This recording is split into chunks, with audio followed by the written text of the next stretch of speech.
इस वक्त senior defence analyst brigadier retired Haris Nawaz साहब ने भी ज्वाइन किया है। अस्सलाम वालेकुम ब्रिगेडियर साहब, बहुत बहुत शुक्रिया आपके वक्त के लिए। सर, सबसे पहले तो बड़ा सादा सा सवाल है, क्या अमेरिका वाकई चीन से मुतालबा करेगा कि वो ईरान पर प्रेशर डाले, और क्या वाकई चीन ईरान पर दबाव डाल सकता है कि इस मामले को फौरी तौर पर हल किया जाए?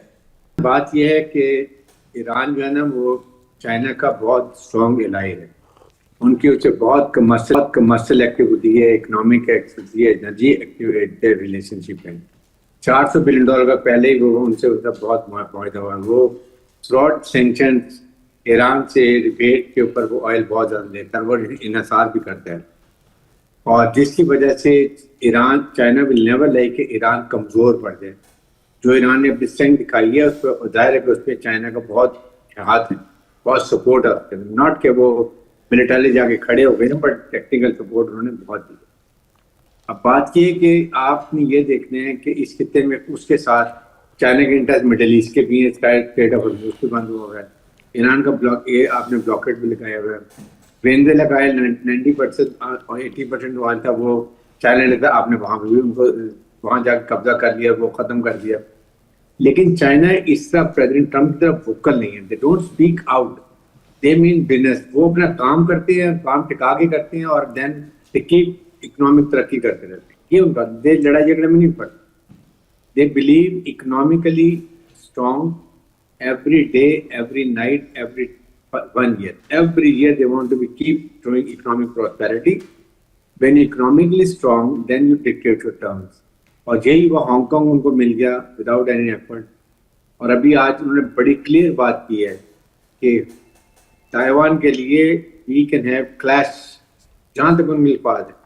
जो very clear about Taiwan, they feel Taiwan का हिस्सा है, और पाकिस्तान एग्जैक्टली ये बात करता है, और वो दे वांट कि Taiwan should be part of China. वो हमेशा पार्ट ऑफ चाइना कहते हैं।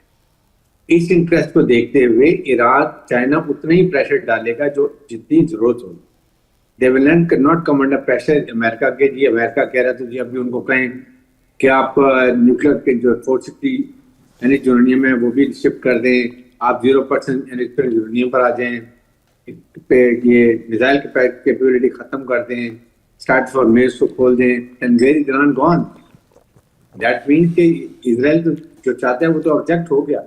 उसके बाद तो क्या रहेगा? जब भी इजराइल जाता है ग्रेटर इजराइल के अपने प्लान के सिलसिले में मिडिल ईस्ट की तरफ, तो पीछे उसको कोई डर नहीं है। ना ईरान का थ्रेट है, ना उसके प्रॉक्सी जो है हिजबुल्लाह, हमास और हूती, उनका भी डर नहीं है।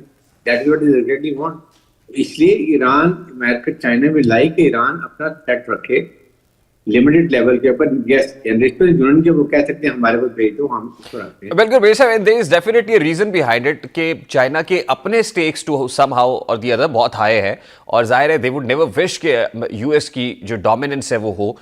लेकिन दूसरी तरफ जाहिर है ये सारे का सारा मामला सिमट के इकोनॉमिक सेंट्रिक बहुत हो गया है, और जाहिर है चीन की अपनी जो इकोनॉमी है वो इसके साथ जुड़ी हुई है, वो भी इफेक्ट हो रहा है। तो आपको नहीं लगता कि कहीं ना कहीं चाइना ये ज़रूर चाहता है कि ये अब एस्केलेशन बढ़े ना, बल्कि मामला किसी ऐसे एग्रीमेंट तक पहुँचे जो कंक्लूसिव एग्रीमेंट हो, और जिससे आबना हुर्मज़ एटलीस्ट खुले, जिससे ग्लोबल जो इकोनॉमी को एक बहुत बड़ा हिट आया हुआ है कम से कम वो बेहतर हो? तो उसके लिए चाइना क्या रोल प्ले कर सकता है? देखिए, चाइना के पास अपॉर्चुनिटी है 1-to-1 अमेरिकन से बैठा होगा। अभी डायलॉग भी हो रहे होंगे, आज भी हो रहे होंगे, कल भी होंगे।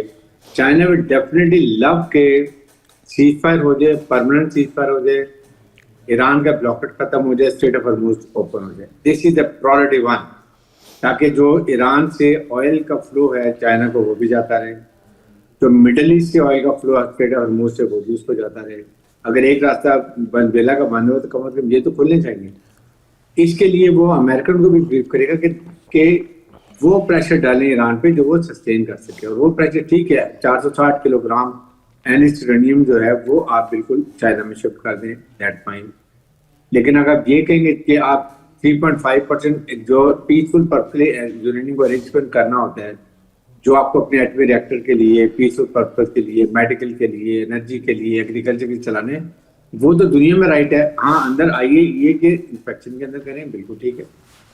सेकंड, मिसाइल कैपेसिटी वो कभी भी काम नहीं करेगा। दैट मीन फिर तो बिल्कुल ही इजराइल के रेमो करम पर हो जाएगा, वो कभी काम नहीं करेगा। स्ट्रेट ऑफ हॉर्मूज जैसे देखे ना, उसके लिए आप बात कर सकते हैं कि आपने उसका जो $300 बिलियन का इतना नुकसान किया है अनप्रोवोक्ड, ना उन्होंने अटैक तो किया ना उन्होंने कुछ किया, वॉर रेपरेशन की बात जो है 300 बिलियन, उसके लिए या तो आप वॉर रेपरेशन में ईरान और इसराइल और अमेरिका, और एल्स ये है कि आप उसको स्टेट ऑफ हॉर्मुज़ पे टॉलरेंस लगाने दें कम से कम लिमिटेड पीरियड के लिए, जब तक कि वो अपना पूरा वॉर ऑपरेशन का जो खर्च हुआ है वो नुकसान पूरा कर ले। उसके बाद आप वर्ल्ड मैकेनिज्म, एक मैनेजमेंट मैकेनिज्म बना लें, उसके हिसाब से नॉन प्रॉलिफरेशन उसको खोल दें।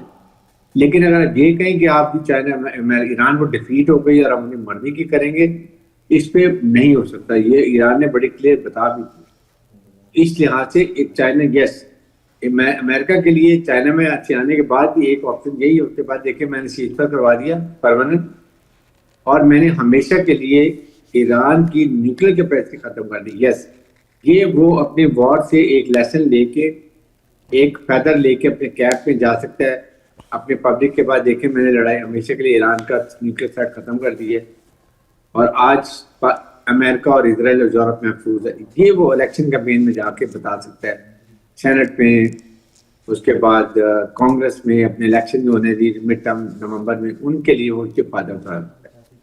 इसके अलावा मेरे नहीं ख्याल के ईरान से कुछ और मिल सकेगा, बिकॉज ईरान को भी चाहिए कि उनके सैंक्शन टूट जाएं, उनके जो एसेट्स हैं वो रिलीज हो जाएं, उसके बाद उनको ये जो वार का खर्च हुआ है $300 बिलियन का, ये भी उसको रिकवर कर सके वो। ये चीजें ईरान की भी रिक्वायरमेंट। फिर परमानेंट सीज फायर आइंदा गारंटी हो के ईरान के ऊपर अमेरिका और इजराइल अटैक नहीं करेंगे, तो इस तरह उसके लिए भी तो ये है ना गारंटी। तो ये भी सारी मैं श्योर बातें होंगी। और चाइना का जो भी ईरान के स्टांस है, ये पाकिस्तान जिससे मिडील करे, इसमें चाइना की हार्ट एंड सोल शामिल है। China has been always guiding Pakistan, and I'm sure they might be having a good, since they have an election with China, Iran तो उनको भी बताते होंगे, तो इसलिए वो बिल्कुल ऐसे नहीं करेंगे कि जी ईरान को प्रेशर करें। They will have one way to push it. बिल्कुल सही। लास्टली ब्रिगेड साहब, जाहिर है जो आपने यूएस पर्सपेक्टिव के अंदर बात की है, उन मिड टर्म इलेक्शंस हो या इंटरनल पॉलिटिक्स हो या एक्सटर्नल एलाइज का प्रेशर भी हो, दे वुड विश के एज अर्ली एज पॉसिबल इसको समेट लिया जाए। कितनी देर तक प्रोलॉन्ग करने का मुताहमिल हो सकता है यूएस? देखें, यूएस बिल्कुल मुतामिल नहीं हो सकता, ना वो लड़ाई कर सकता है ना लड़ाई करे, इसलिए कि अमेरिकन पब्लिक सख्त नाराज है। वहां पर जो इन्फ्लेशन और गैस और ऑयल की प्राइसेस हैं वो बहुत तकलीफ दे रही हैं। सेनेट और जो कांग्रेस है वो भी नाराज है, और अभी उसको ज्यादा भी लेनी पड़ी, 60 से ज्यादा हो गए हैं। They have to get permission of the Congress से, एक वो भी मारा होगा। NATO is not happy, European Union is not happy, खलीजी ममालिक बिल्कुल नाराज हैं, उनको बिट्रेल हुआ है, उनको बड़ा नुकसान हुआ। $1 ट्रिलियन का जो उनके नजदीक अमेरिका ने जाके एक डिफेंस का बनाया था, घेरा बनाया था, सारा छोड़ के वो चले गए इसराइल को प्रोटेक्ट करने के लिए, वो भी उस पर नाराज है। उनकी भी थिंकिंग चेंज हो रही है, और उनका सारा ज़ाहिर लड़ाई होगी तो आप पहले 60-70 दिन गुजर गए हैं, अगर और 50 दिन 60 दिन होते हैं, देखें उनका ना ऑयल जा सकता है, ना गैस जा सकती है, ना ईरान का ऑयल जा सकता है, ना ईरान का। तो क्या चाइना को सूट करेगा, मिडिल ईस्ट को सूट करेगा, पूरी दुनिया को सूट करेगा, नेटो को नहीं करेगा, यूरोपियन यूनियन को नहीं करेगा। आप पहले इकोनॉमिक क्राइसिस हो चुके हैं, एनर्जी क्राइसिस हो चुके हैं, फूड सिक्योरिटी की क्राइसिस हो चुके हैं, जो फूड जाती है यार खलीजी ममालिक में सब जगह पर जाती है, वेजिटेबल जाती है, फ्रूट जाते हैं, मटन जाता है, चिकन जाता है, फ्रोजन सब नहीं जा रहा। तो कितने क्राइसिस हो चुके हैं, तो वो जो देख के 2 महीने के लिए और हो जाए, I don't think it is possible.